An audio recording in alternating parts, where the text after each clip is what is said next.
Hello, hello, hello, and welcome. It is Una here. I am here today with you to share some content, some great content to help you to finish the year strong. And I've got 3 tips for you. Because look, here's the thing, is it's September. And so many people I have spoken to have just gone, oh my God, what has happened? Where has the year gone? And of course, there's been huge things that have impacted people's performance. And in some instances, that has helped their company to do better. In a lot of instances, not so much. But there's a lot that you can do between now and the end of the year to change things, to improve things. And I want you to be approaching this next few months with that attitude. Okay, so 3 things to help you to finish the year strong. So the first is, I want you to focus. Really focus in on what it is that is actually going to make a difference for you going forward. It is easy to get caught up in the things that don't really matter. And I want you to be asking the question of everything that you're doing. How is this helping me to move my business forward? Is it helping you to acquire more leads and inquiries?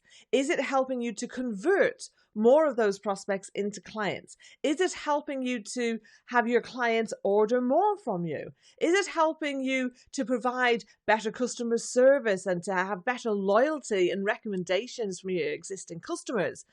Is it helping you to run your team better, to run your business better so that you can create the processes and systems that actually help you to create that 7 or 8 figure business that is actually going to make a much, much bigger impact in the world? And if it isn't, stop doing it. Just stop.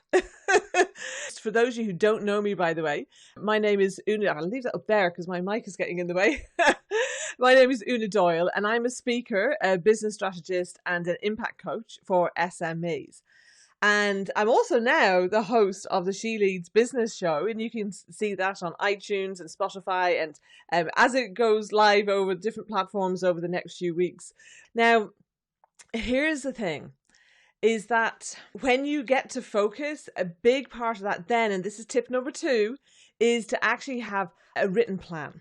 It's not enough to just have your ideas in your head. They need to be in writing. Here's why this is so important. When you put things down in writing, it forces you to think things through. Now, as a creative person, I was not someone who used to write plans. I really wasn't. But actually, let's take this podcast for instance, She Leads Business. I created a written plan for that. I planned it all out. I put all of that into my task management system, and that has really helped me to think through and look at how much time is it going to take to launch? How much time is it going to take me on a weekly basis to be having this podcast going out there with a mix of solo episodes and guest episodes as well? So there's a lot of work that goes into something like that. And how do I make something like that actually be impactful for the people who are my guests, for my listeners, and impactful for my business as well? And so I needed to think all those things through. And that made a big difference in terms of me not then planning too much other stuff as this is all going on. Even then, there's been some things that cropped up that I didn't anticipate. I was poorly the other week, and that threw out my timeline by a couple of weeks. It doesn't mean everything is going to run perfectly, but that's not the purpose of a plan. The purpose of a plan is, number 1, to help you to anticipate what might go wrong, to think things through more thoroughly, and to make them really work for you. And number 2, to help you to communicate that to any team members, so whether they're employed, whether they're contractors, and also your audience, your community, maybe even your family members and your friends, your coach. Like, you've got to be sharing these things in the right way and with people who will support you, obviously. But it just helps you to make those plans more robust and just make sure that you're not over planning your time. Okay. It is a big issue for creatives when they do finally start writing things down and planning. Their visions are this big, but you want to be focusing in on a short 90-day period in terms of the practical actions. Yes, you want a longer term vision so that you know what you're going to be focusing on in each quarter. But that detailed planning really, any further than 90 days, and it's just too far out. Things change too fast. And actually, it's really hard to just hold that amount of time and that amount of tasks and activities in your head, really. So look, here's the thing. Over 60% of small businesses do not have a written plan. Don't be one of them, because they're the businesses that are going to find it harder and harder to succeed, especially now. You know, there are companies who have been very badly hit by what has gone on this year around the pandemic. And even the ones who've done well, like who are suddenly, maybe they're in e-commerce or something and their business has really taken off. And whether you're not doing as well as you want or whether you're doing even better than you thought, having a written plan helps make sure that the train doesn't come off the tracks. It's just so, so important. And you might feel, well, this doesn't come naturally to me. Get help. Like I do 90-day planning with all my clients, and it just makes such a difference for them. They have clarity. They know what they're going to be focusing on every day that they wake up without feeling like they're in a straitjacket. Because I know that is a thing I used to feel, that, oh, if I have a plan, then I'm going to feel like this.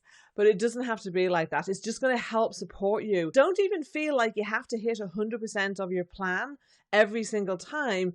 In reality, you might not. But if you can get 70 or 80% of the way there, I guarantee you that's probably twice as far as you would have got without it. Okay, tip number 3 is strip away everything that does not have you in flow.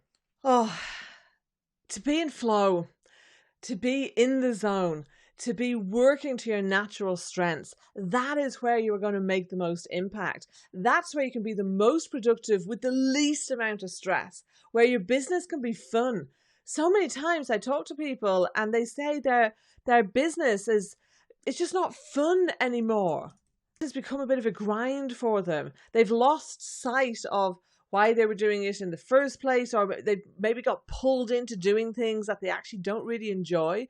And particularly for a smaller business, and even for businesses that have teams. I was interviewing one of my guests for the podcast recently, and they've got more than 10 in their team. I think it's about 12 or 15 people, but they're still the one who makes all the decisions. So even with a small team, yes, you can delegate tasks and activities, but you've got to make sure that the business model and the strategies that you're choosing are ones that really work for you, ones that are going to really help you to accelerate your growth in ways that isn't about the hustle and grind and working yourself into an early grave, that actually help you to have the impact on your life and your family and your lifestyle the way that you want. I'm not saying that it might not take hard work. Okay, if you've started up in business, you're probably not afraid of hard work.